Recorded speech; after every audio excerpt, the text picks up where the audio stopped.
boa noite. Primeiro, agradecer à doutora pelo convite, mais uma vez. O passador está aqui. E dizer que é um prazer estar aqui. Acho que sepse é uma das coisas que eu mais gosto de falar. E eu acho que a sepse é um dos temas mais importantes da pediatria e ela realmente precisa sair dos ares da terapia intensiva. Sepse precisa ser um assunto do pediatra geral, porque todo mundo vai atender uma criança séptica alguma vez na vida, mesmo que só faça consultório. Então, é por isso que a gente está aqui hoje, tá? Peraí, deixa eu ver. Vamos lá. Eu vou começar com alguns casinhos, tá certo?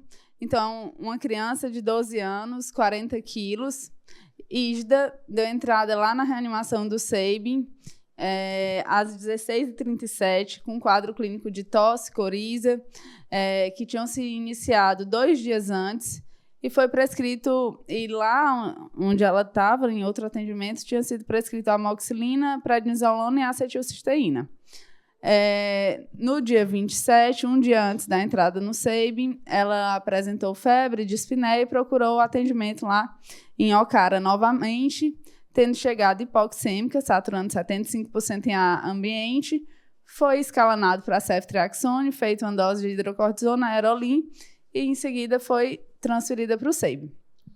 Lá na entrada da reanimação, a paciente apresentava-se grave, com a frequência cardíaca de 168, uma frequência respiratória de 63, uma PA de 85/43, que é o percentil 5, saturando 83%, com um lactato de 2,49, orientado e consciente, com pulsos fortes e ausculta pulmonar reduzida em bases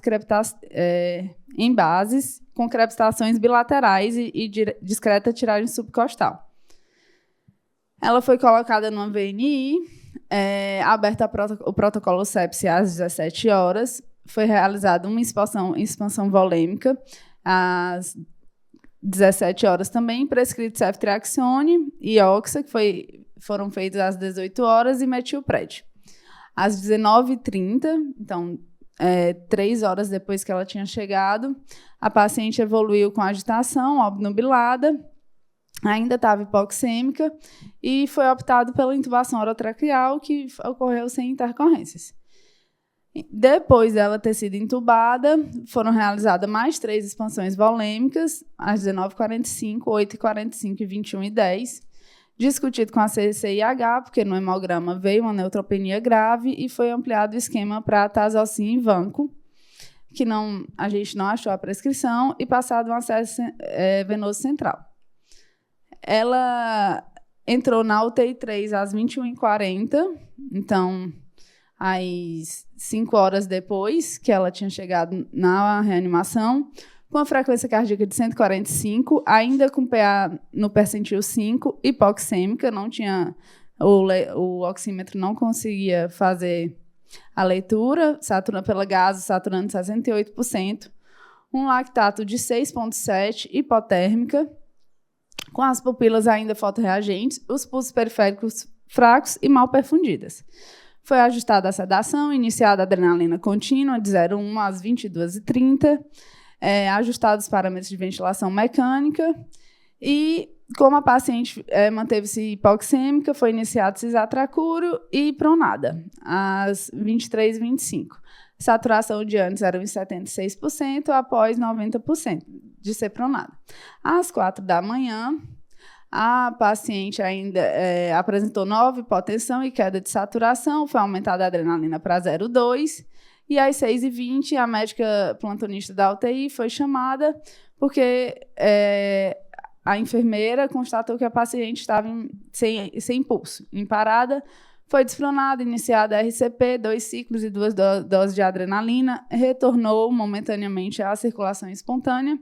Em seguida, foi aumentada a adrenalina ainda, e às 6h40, ou seja, antes de 12 horas, um pouco mais de 12 horas que tinha entrado no hospital, essa paciente evoluiu novamente com PCR, 9 ciclos de massagem, 6 adrenalinas, um BIC, um cálcio e declarado óbito. Então, a gente tinha uma paciente Ígida que em menos de 12 horas, que em um pouco mais de 12 horas de hospital, foi a óbito. E aí, depois, no final da aula, a gente volta no caso e vocês me dizem o que teriam feito de diferente. Então, por que falar de sepse, né? Sepse e o choque séptico são responsáveis por 10 a 25% das internações de UTI pediátrica no mundo.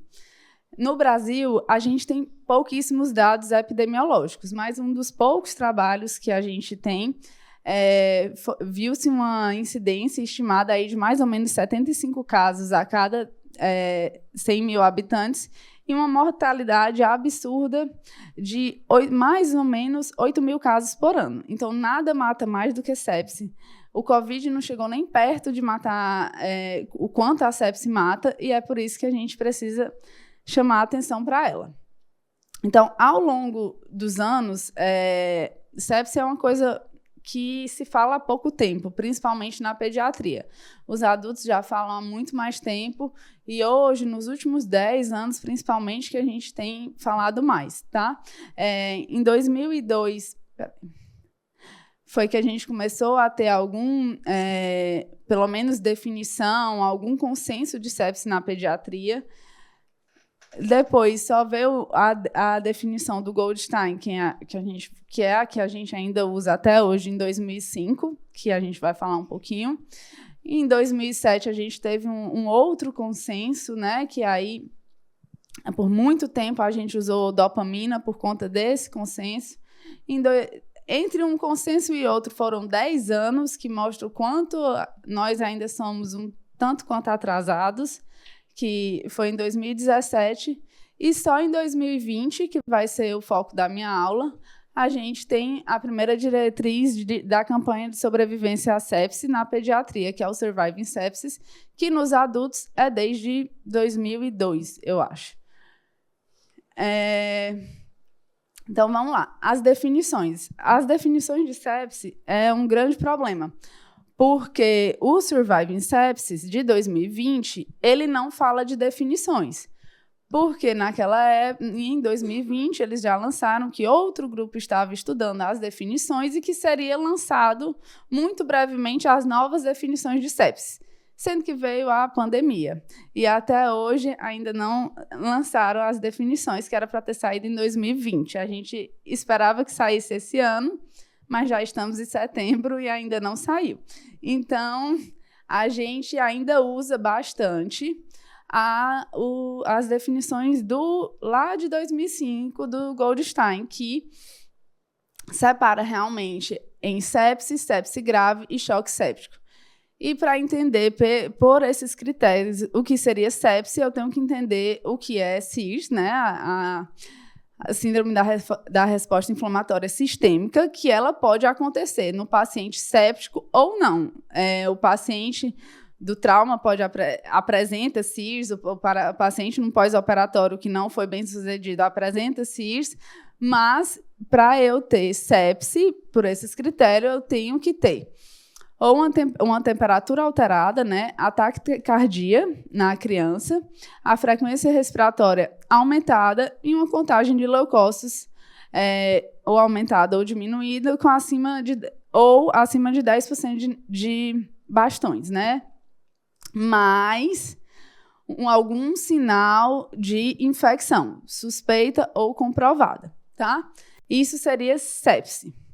A sepse grave seria a sepse associada a um dos seguintes: ou disfunção cardiovascular, ou síndrome de desconforto respiratório, ou 2 ou mais outras disfunções orgânicas, que a gente vai já comentar. E o choque séptico seria a sepse associada à disfunção cardiovascular, sendo que essa hipotensão é refratária ao volume. Então, para eu saber o que é sepse grave, eu tenho que saber os critérios de disfunções de múltiplos órgãos, que também já são um tanto quanto antigos para a nossa realidade atual, mas é o que a gente tem. Então, eu vou pensar em disfunção cardiovascular quando eu tiver hipotensão, que seria uma PA abaixo do percentil 5. Cadê É o de cima mesmo, que eu estou apertando. Opa. Peraí. Pronto. Uma necessidade de droga vasoativa, ele ainda usava a dopamina, que a gente vai comentar, ou 2 ou mais dos seguintes. Uma acidose metabólica não explicada, com um base excess menor do que -5, um lactato 2 vezes aumentado, um débito urinário reduzido, menor do que meio ml quilo-hora, um tempo de enchimento capilar, que aqui para a gente é bem importante, né, na pediatria, acima de 5 segundos, e esse gradiente de temperatura que a gente não usa. Respiratória, como aqui são os critérios lá de 2005, ele ainda usa a relação FO2 menor do que 300. Comprometimento neurológico, que seria um Glasgow menor do que 11, ou uma alteração do nível de consciência. Lembrando que, para uma criança séptica chegar a ter alteração neurológica, é porque ela já vem séptica há um bom tempo, porque o nosso organismo é muito inteligente e ele sempre vai poupar ali coração, cérebro e rim. Então, principalmente o cérebro, se ela já está obnubilada, a gente tem que correr, porque a chance da gente perder essa criança já é bem alta, tá? Alteração hematológica, então, principalmente uma plaqueta menor do que 80 mil ou INR acima de 2. Alteração renal e hepática. Então, sabendo os critérios de disfunções orgânicas, eu vou pensar se esse paciente tem sepse grave ou não. E o que é que o Surviving Sepsis usa de definição para eles conduzirem esse consenso, né? Eles só dividem em choque séptico ou sepse associada à disfunção orgânica. Mas ficou uma coisa meio confusa, porque ele define choque séptico como criança com infecção grave e disfunção cardiovascular, que pode ser hipotensão, uso de droga vasoativa ou hipoperfusão, que seria o tempo de enchimento capilar. E a sepse associada à disfunção orgânica, ele também diz que é uma criança com infecção grave, levando à disfunção de órgãos cardiovasculares e ou não cardiovasculares. Então, para mim, fica tudo meio que a mesma coisa. Então, a gente ainda está esperando e segue usando ainda os de 2005, tá? E aí, só para a gente exemplificar um pouco, vamos lá. Menina de 2 anos, internada com pneumonia. Apresenta-se prostrada, temperatura de 38,7, uma frequência cardíaca de 162, uma PA de 83/44, com pulsos centrais firmes e periféricos finos, tempo de enchimento de 4 segundos, frequência respiratória de 62, saturando 92 em máscara de Venturi, apresenta leucocitose com mais de 10% de bastões. Qual é o diagnóstico mais provável?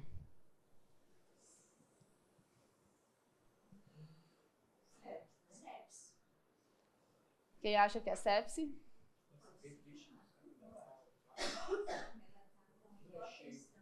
Quem acha que é sepse grave? E quem acha que é choque séptico? Para vocês começarem a entender como as nossas definições são falhas, né? Primeiro, para termos de hospital. Alguém vai botar sepse, alguém vai botar sepse grave, alguém vai botar choque séptico. Então, até para a gente fazer algum dado é difícil, porque as definições são falhas. Mas aqui, pelos critérios de Goldstein, essa criança apresenta. Quais são as disfunções de múltiplos órgãos que ela apresenta?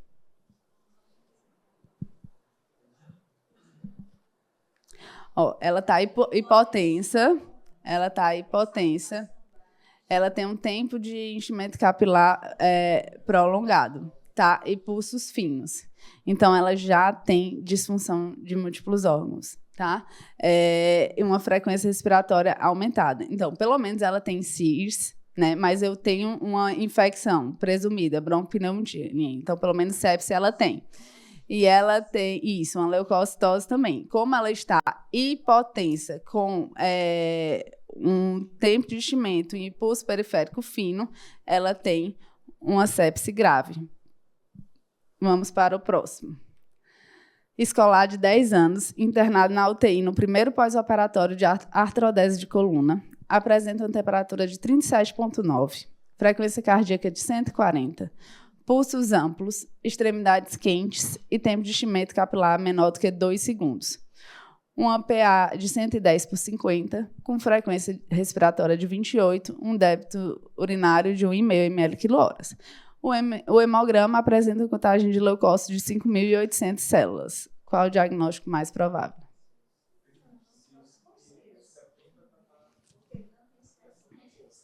Exatamente. Isso é uma SIRS apenas. Um monte de gente ia querer iniciar um antibiótico. Abre o protocolo sepse. Mas também nem tudo é sepse. Aqui é apenas uma síndrome inflamatória, da resposta inflamatória sistêmica devido ao pós-operatório de coluna. Menino de 6 anos, com história de febre há 3 dias, tosse e cansaço. Ao exame está ativo, temperatura de 37, frequência cardíaca de 144, uma PA de 100/50 com média de 65. Pulsos centrais e periféricos fortes, tempo de enchimento capilar de 2 segundos, frequência respiratória de 55, saturação de 96. Com estertores crepitantes no pulmão esquerdo. Qual o diagnóstico mais provável? Só pneumonia?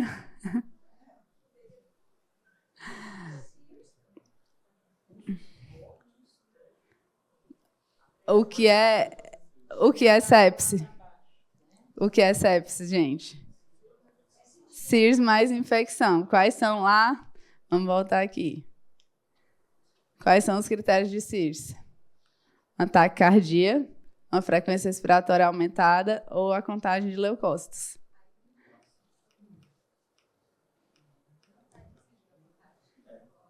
É uma criança de 6 anos com frequência cardíaca de 144. Por isso que a gente tem que estar sempre atento. Não é uma criança de meses com frequência cardíaca de 144. É uma criança acima de 5 anos com uma frequência cardíaca de 144. É uma frequência respiratória de 55 numa criança de 6 anos. Então, é uma criança que já tem sepse, tá? E que a gente tem que ficar atenta. É uma sepse grave? Não. Um choque séptico? Não. Mas também não é uma pneumonia que a gente vai ficar tranquila, tá? É uma sepse de foco pulmonar. E, por último, um menino de 7 anos com febre do abdominal infocilíaca direita, vômitos há 3 dias, sem diurese há 12 horas. Ao exame, prostrado, mucosas secas, febril, taquicárdico, normotenso, pulsos centrais firmes e periféricos finos. Tempo de enchimento capilar de 4 segundos, taquipneico. Fez expansão com Ringer lactato, 20 ml por quilo.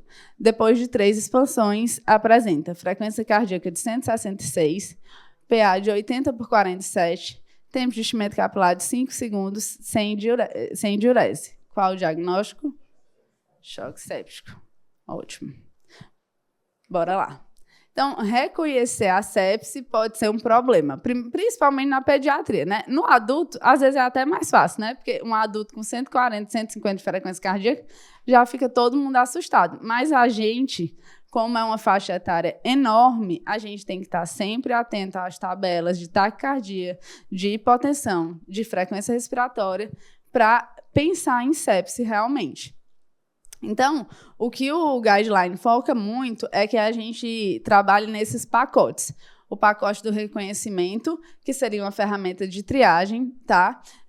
Então, todas as crianças deveriam ter uma avaliação clínica em até 15 minutos, tá? O pacote de ressuscitação, que é o que a gente vai falar bastante, né?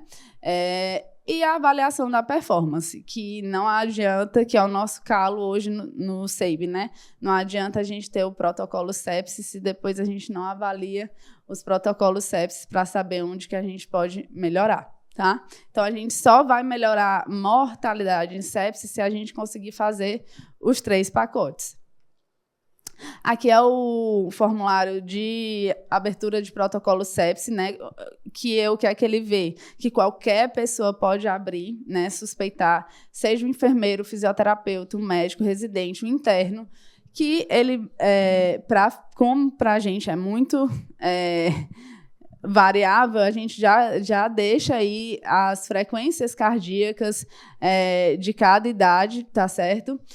As frequências respiratórias, a PA sistólica mínima para cada idade, e são os critérios de CIRS e sepse, tá certo? Então, se ele preenche aqui os critérios, eu tenho que contactar o médico e abrir esse protocolo sepse, tá?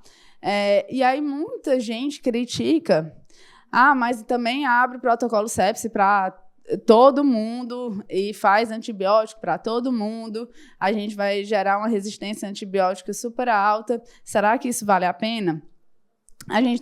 No mundo, a gente já sabe que isso vale a pena, né? Mas no Brasil a gente tem poucos trabalhos. Mas um dos trabalhos é esse, que foi feito em São Paulo, no hospital público, tá? E eles compararam a incidência e mortalidade de sepse antes e depois de ter um protocolo sepse, tá?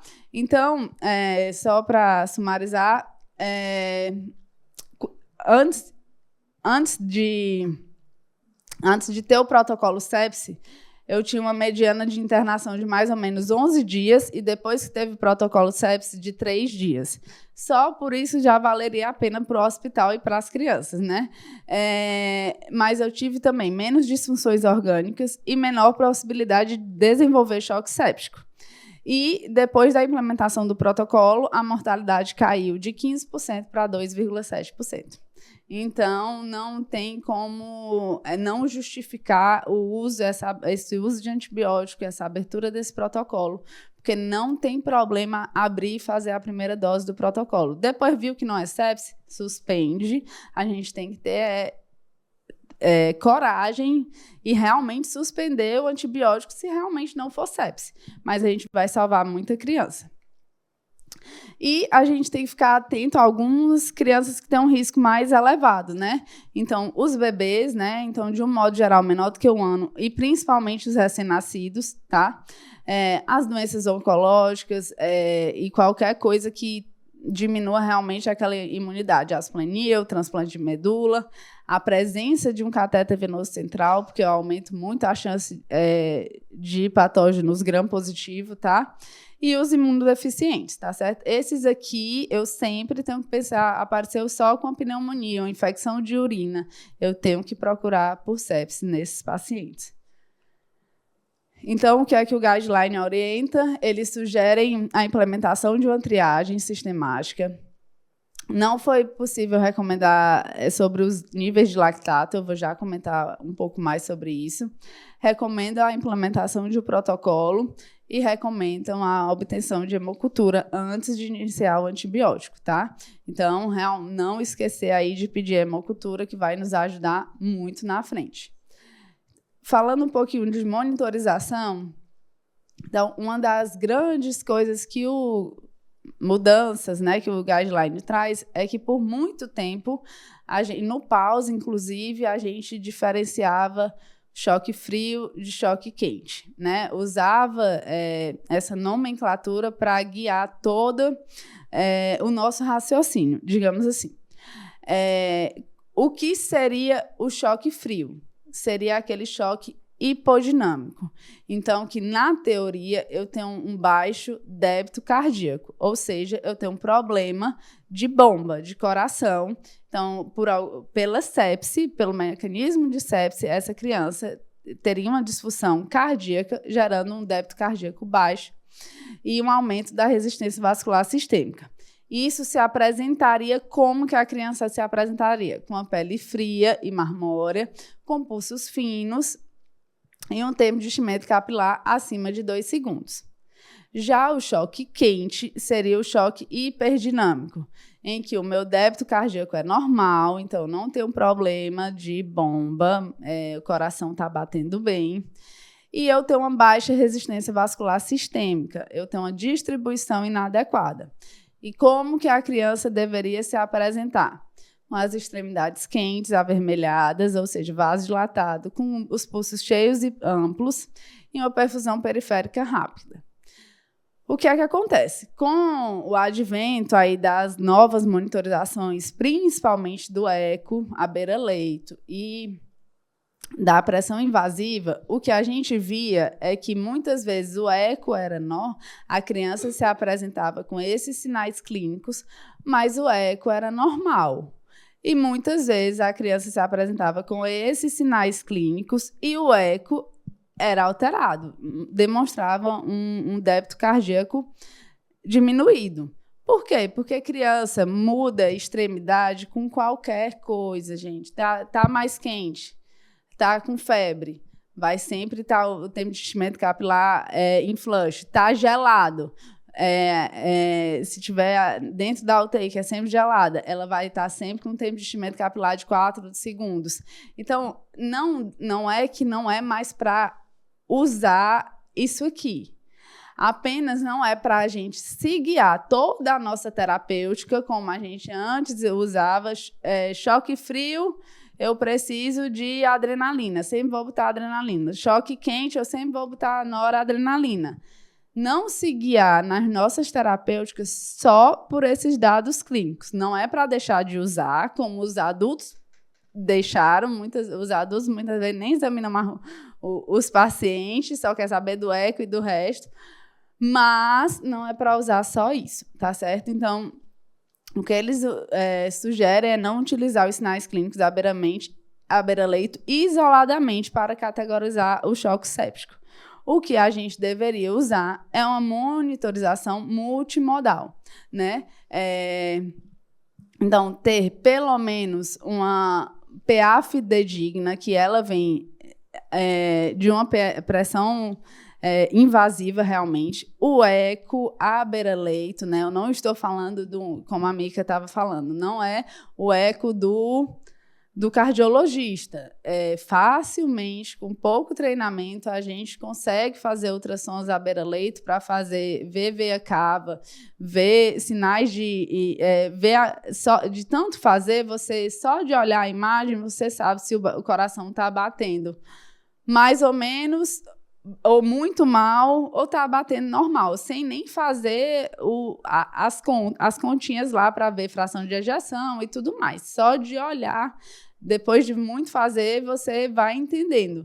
E usar, além disso, uma saturação venosa central e o lactato, né? Porque o lactato ele vai entrar aqui na pediatria como ele se agrega ao resto das monitorizações. Nos adultos, um lactato acima de 2, eu já penso, ele entra lá nos critérios como se fosse de CIRS, de abrir um protocolo sepsis. Realmente, o lactato de 2, eles já chegaram a esse valor de que realmente nos chama a atenção. Na pediatria, a gente não tem um valor de lactato que eu posso dizer, opa, um lactato acima de 1, de 2 já é sinal de sepsis. O que a gente sabe é que ao longo do tratamento eu tenho que ter um clearance desse lactato, tá? E ele vai nos ajudar para ter uma ideia que eu estou tendo hipoperfusão, mas não vai me dar certeza de nada. Tá? Então, eles sugerem o uso de variáveis hemodinâmicas avançadas, né, à beira-leito, além só do exame clínico, para a gente definir aí o que é que a gente vai fazer com o nosso paciente. E aí, vamos lá na parte mais importante da aula, né? Vamos falar de ressuscitação, que esse é o algoritmo do Surviving Sepsis, né? Então, eles separam, basicamente, choque séptico e suspeita de sepsis. De um modo geral, choque seria com hipotensão e aqui seria sem hipotensão, tá? Sepsis com hipotensão, sepsis sem hipotensão. Então, se eu penso em choque séptico, que eu tenho hipotensão mesmo, eu tenho que fazer logo tudo isso aqui. Obter um acesso venoso que, se não conseguir o acesso periférico, deve ser intraósseo. Não tem como esperar o cirurgião vir passar um acesso central e essa criança não receber volume até isso acontecer. A gente tem que saber passar intraósseo. Coletar hemocultura, iniciar antibiótico de amplo espectro, que no nosso caso, de um modo geral, ainda é só ceftriaxone, tá? Medir um lactato aí na hora 0, administrar o bolus de fluido e iniciar a droga vasoativa se o choque persiste. que a gente vai falar mais. E na suspeita de sepse, né, que seria a sepse sem hipotensão, eu tenho que avaliar, colher os exames, procurar a disfunção de múltiplos órgãos, tá? E eu posso administrar esse antibiótico em até 3 horas. Se ao longo desse tempo ele evoluir com hipotensão, eu sigo todo o resto.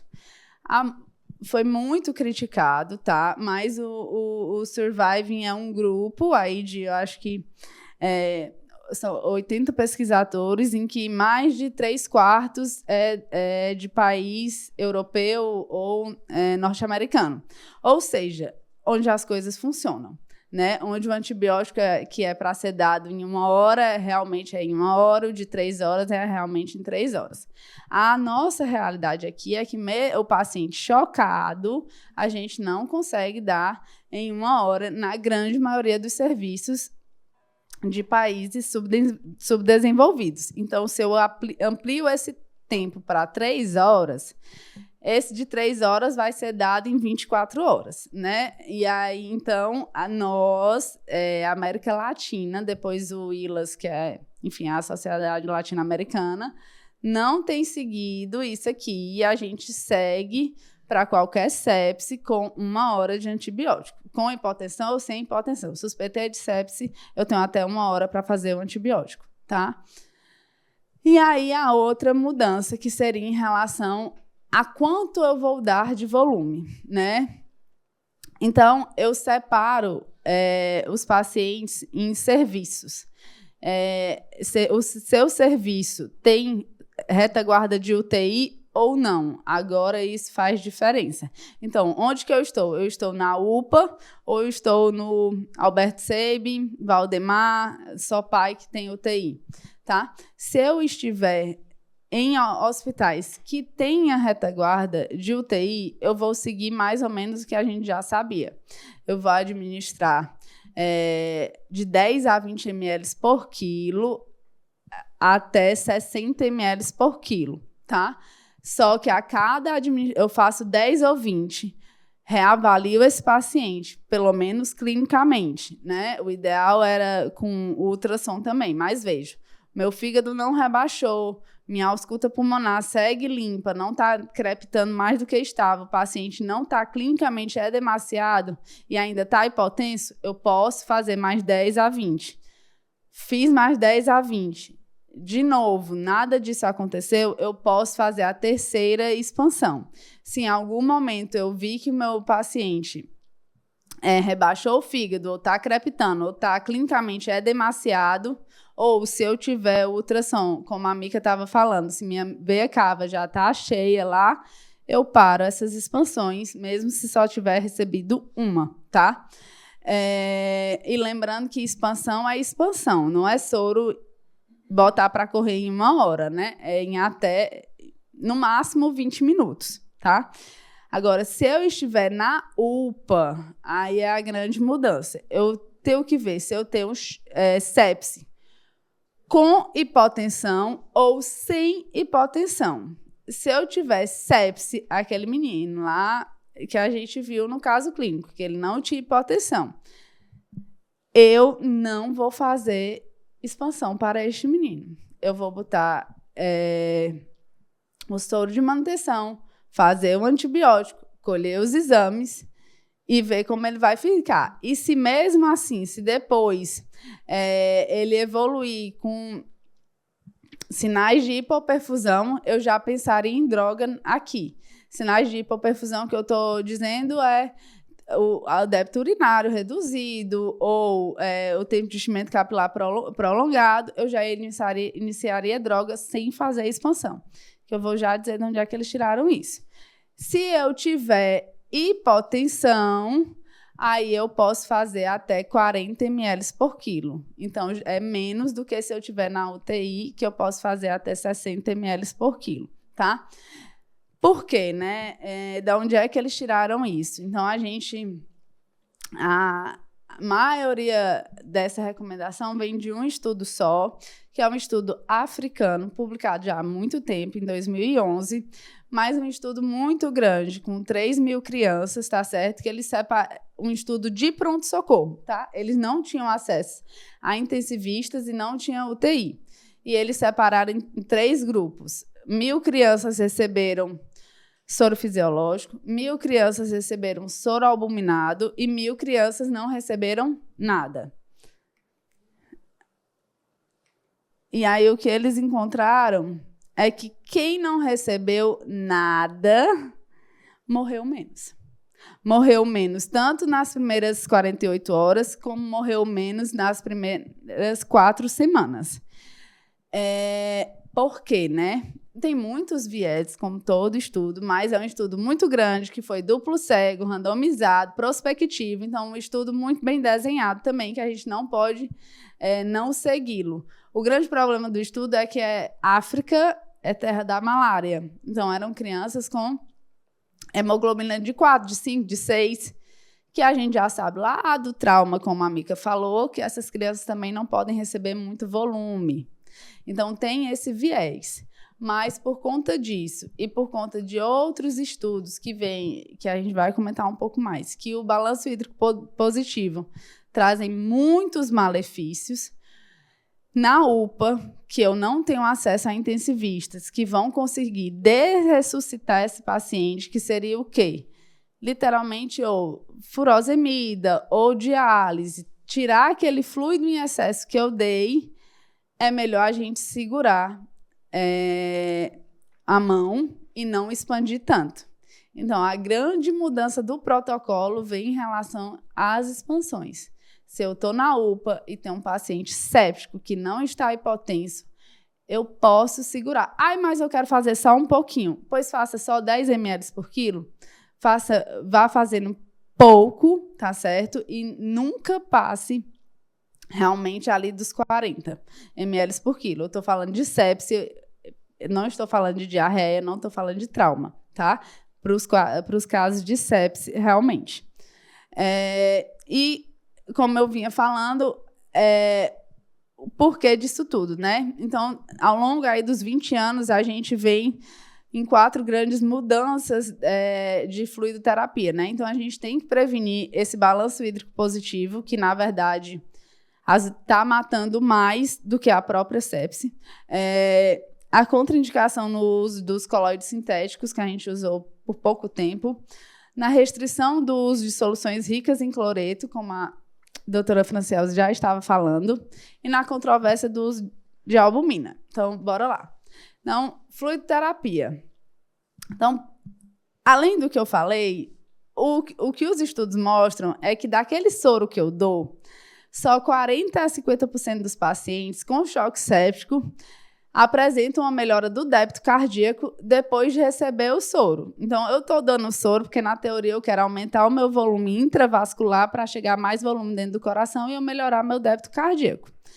Só que só 40% a 50% apresenta essa melhora. E depois de 1 hora, só 10% dos pacientes mantém essa melhora. Porque a gente perde muito o soro para o extravascular.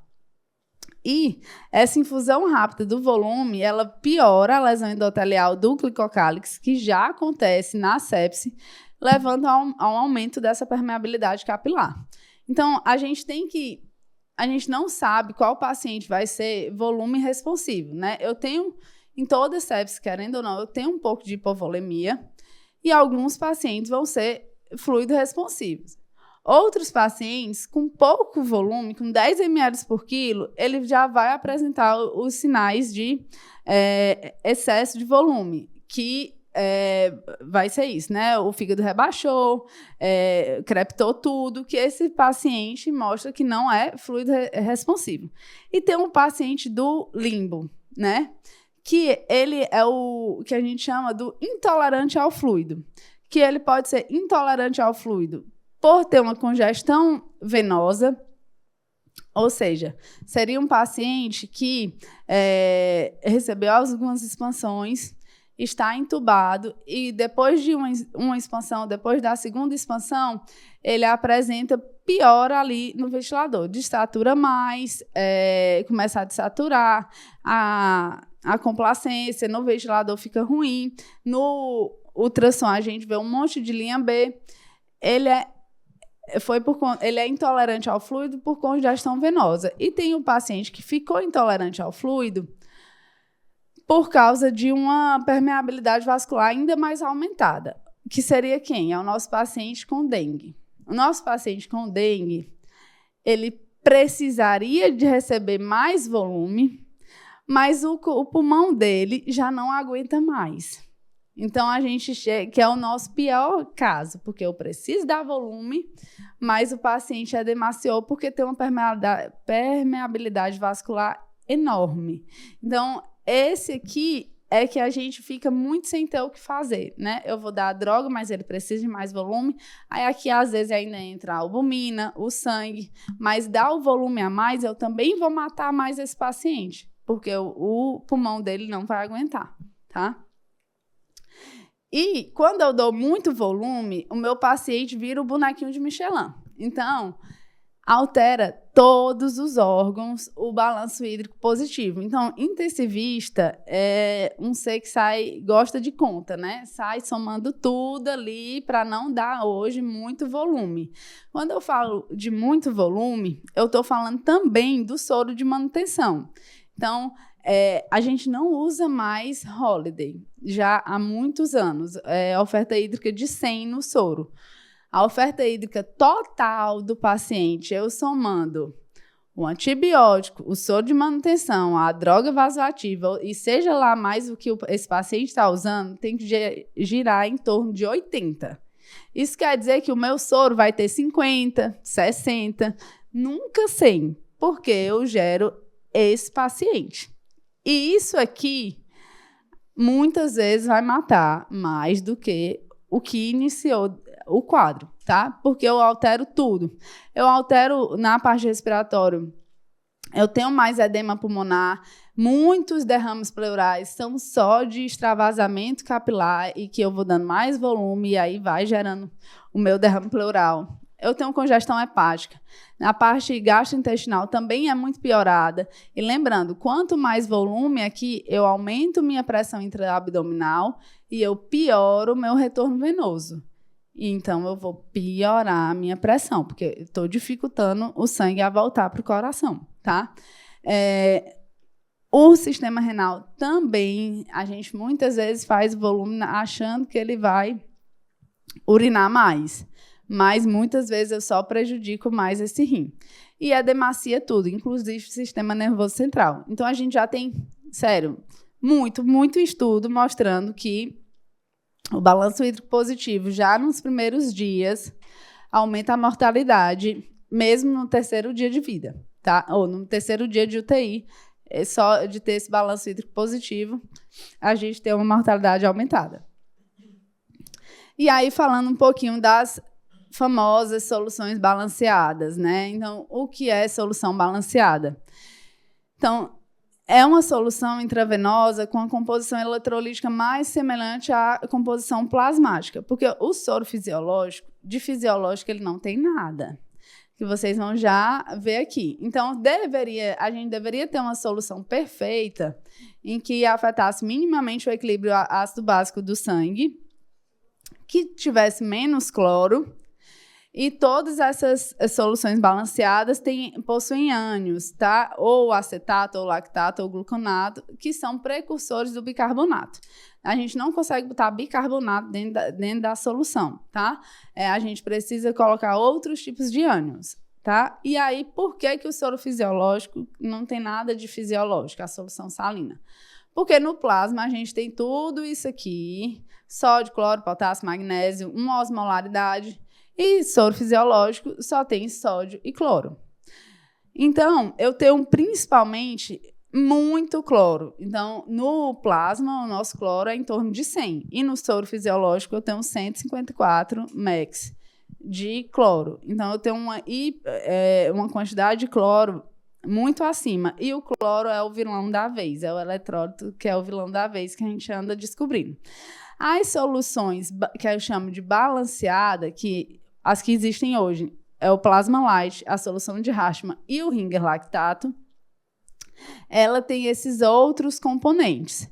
Então, o que todas têm em comum, um cloro bem mais baixo. Então, o Plasma Light tem 98, o Ringer Lactato tem 109. E um pouco menos de sódio também. Problema, o Ringer Lactato tem sódio de menos, só tem 130 mEq por litro. Isso quer dizer o quê? Que quando eu estiver saindo da sepse, indo para o mundo do trauma, TCE, em que eu preciso ter um sódio mais alto, o Ringer Lactato não vai ser minha solução de preferência. Então, não tem a solução perfeita. Eu tenho que saber o que é menos pior para cada patologia, tá? Mas para a sepse e no nosso mundo, o Plasma Light é uma das melhores. Se vocês conseguirem ver, é o que mais se assemelha ao sangue. Mas cada bolsinha de Plasma Light é uns R$50, né? Sendo a droga mais prescrita no mundo, o soro não tem como ser R$50. O Ringer Lactato já é um pouco mais barato, um pouco mais caro que o soro fisiológico, então é o que a gente tem preferido, tá? Então, e aí, qual é o problema dessa hipercloremia, né?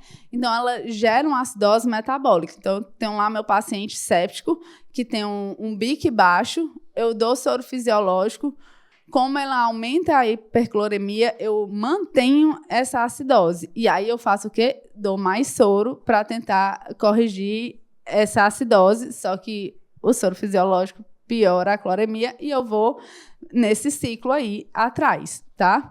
Além disso, ele pode dar uma hipercalemia, ele pode dar uma insuficiência renal aguda com redução da diurese e aumento do volume intersticial, e ele pode prejudicar essa hipercloremia, a perfusão intestinal.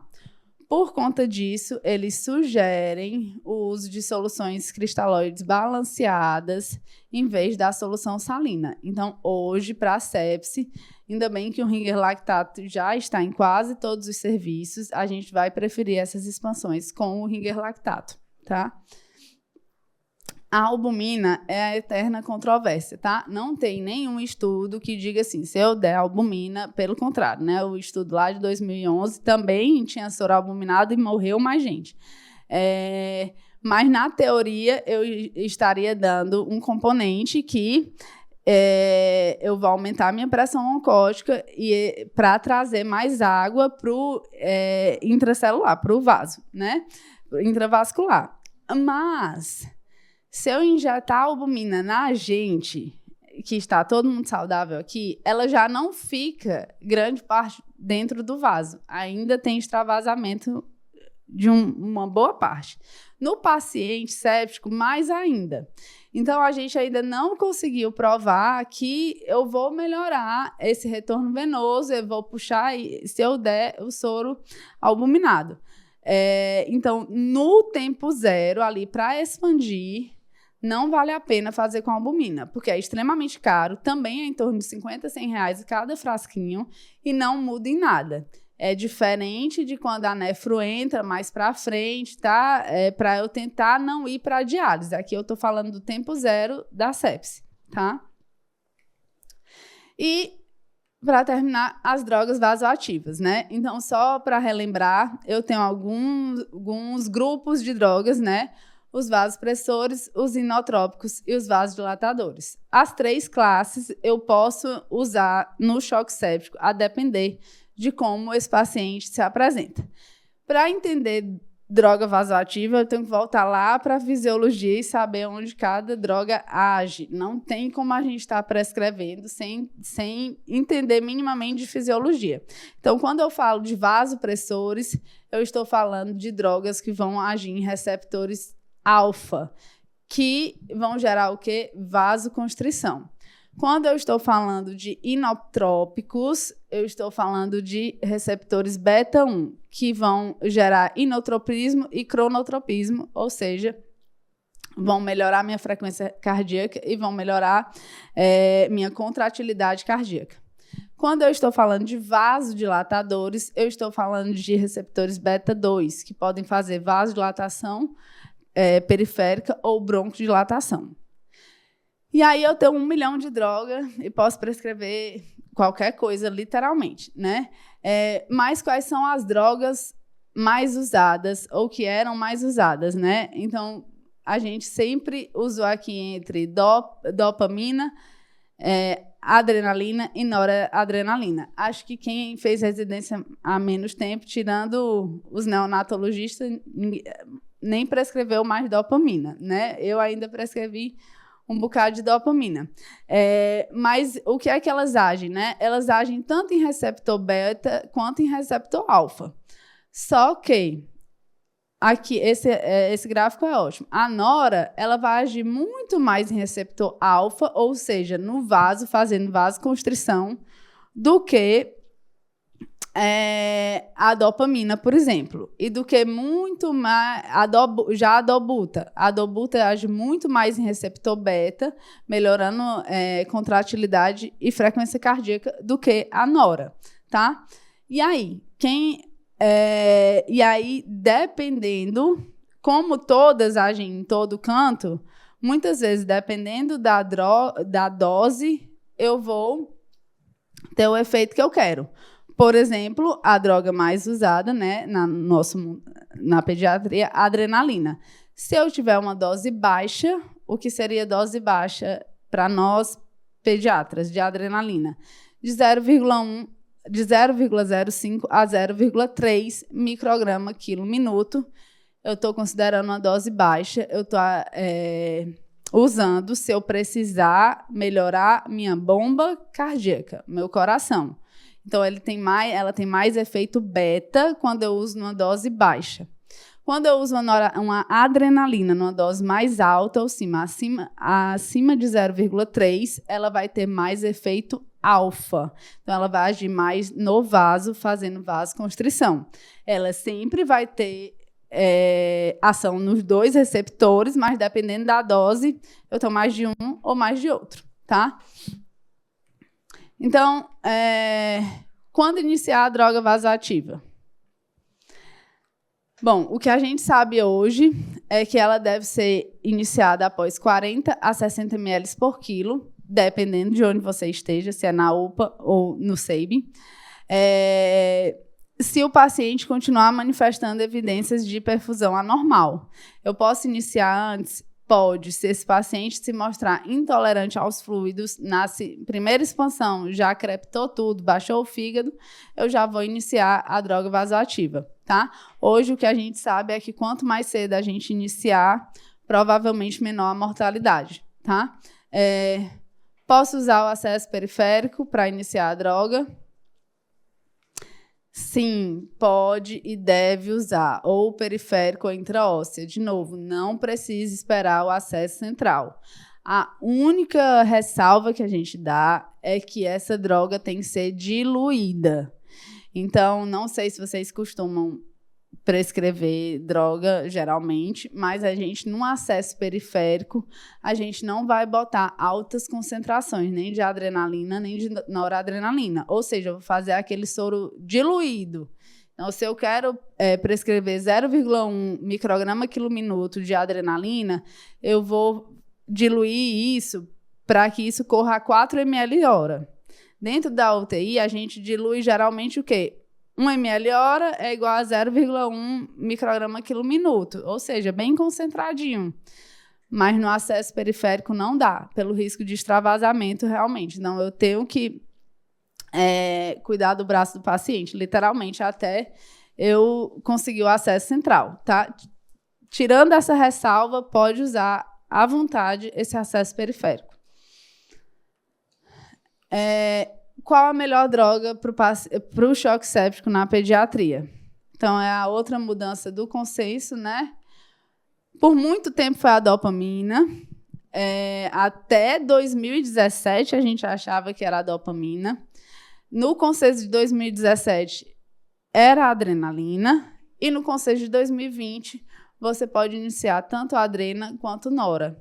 Então, vai depender do seu paciente. Bárbara, como é que vocês sabem?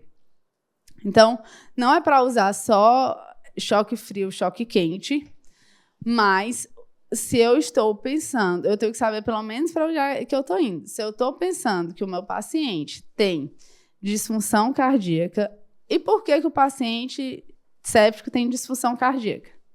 Então, o bebezinho, ele faz muito mais disfunção cardíaca do que o paciente grande. O adulto não tem disfunção cardíaca, a não ser que seja uma miocardite. É tanto que a droga de escolha de adulto no choque séptico é o quê? Noradrenalina, sempre. Então, os bebês, eles não têm, como a Mica estava falando, o bebê já é taquicárdico, né? Então, a frequência cardíaca do bebê é 120, 140 normalmente. Se ele tiver séptico, o máximo que ele aumenta é para 200, né? Então, eu vou aumentar ali, não é nem 1,5 vezes do que já era. O adulto, se a gente parar para pensar, a frequência cardíaca é 60. Quando eu estou séptico, ele aumenta para 130, 140. Ele aumenta mais do que 100% essa frequência cardíaca. Então, o coração do bebê não consegue suprir e acaba tendo uma disfunção.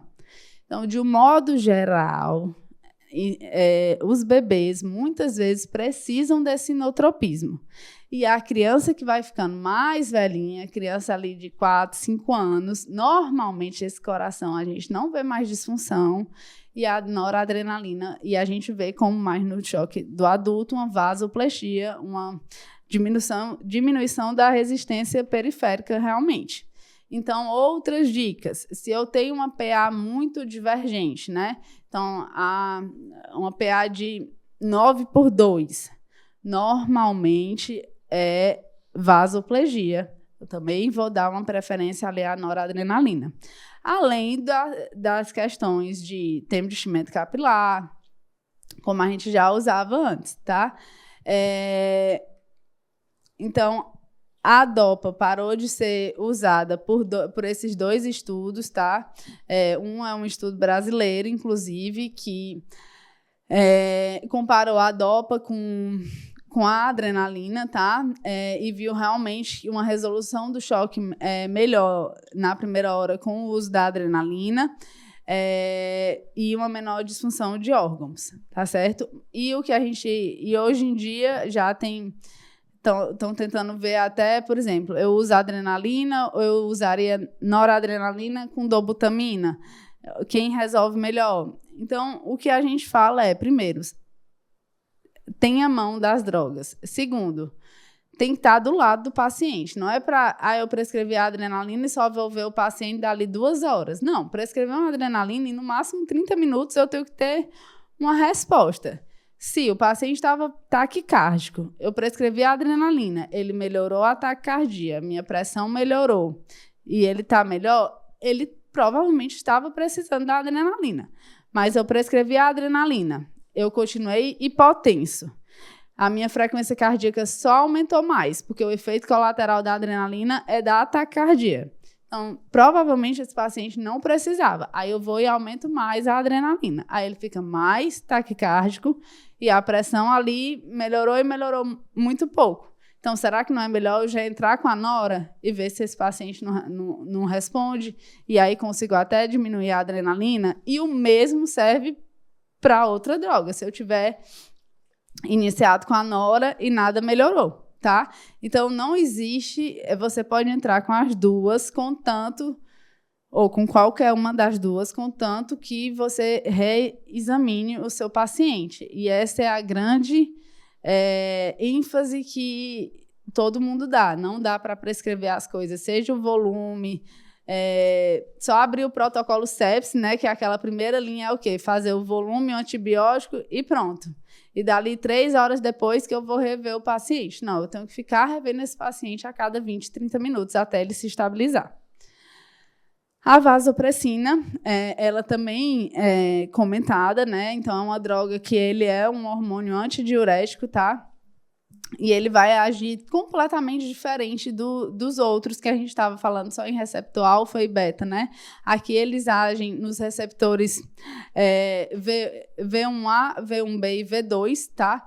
E principalmente eles vão agir aqui, né? No V1A, que está na musculatura lisa, então faz uma vasoconstrição excessiva.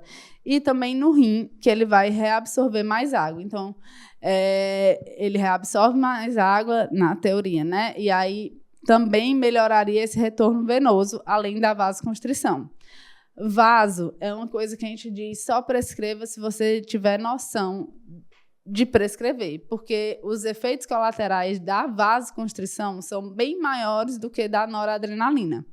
Então, é a primeira coisa que a gente diz, né? A gente não vai tentar não causar mais danos. Então, não tem mão de prescrever vasopressina, é melhor se segurar ali e ir nas drogas que você conhece realmente. Tá? Mas quando que se eu souber prescrever, tenho mão, quando que eu vou usar a vasopressina, né? O que seria o choque refratário às catecolaminas? Essa é a grande questão. É quando essa minha noradrenalina está em qual dose? Ninguém sabe, tá? Então, hoje, o que a gente tem tentado também é prescrever uma vasopressina quando eu já tenho ali... Eu vou prescrever para quem? Para quem eu acho que não respondeu, que eu continuo achando que o problema não é coração e que essa vasoplegia não melhorou com a noradrenalina.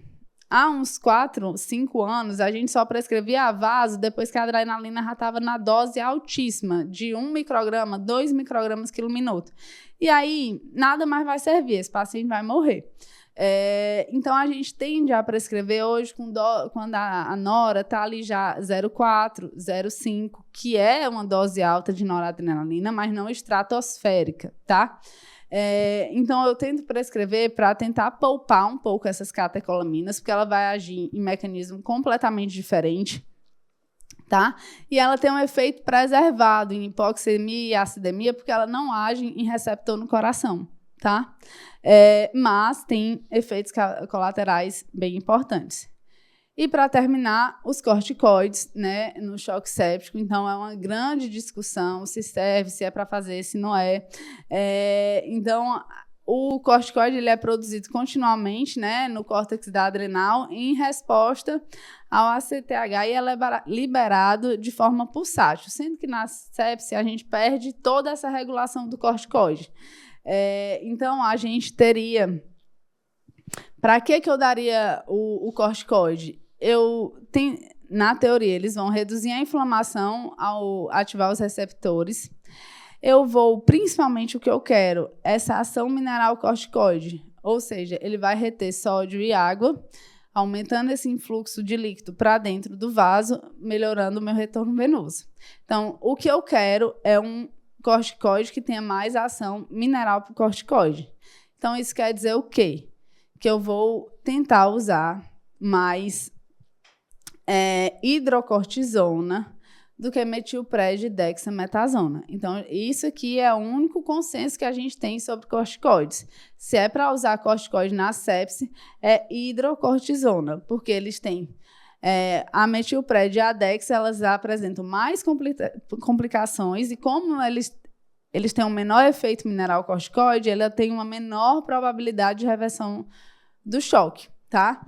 E se a gente for usar, é só 50 a 100 miligramas por metro quadrado dia. Isso dá uma dose muito menor do que a gente faz na asma, tá?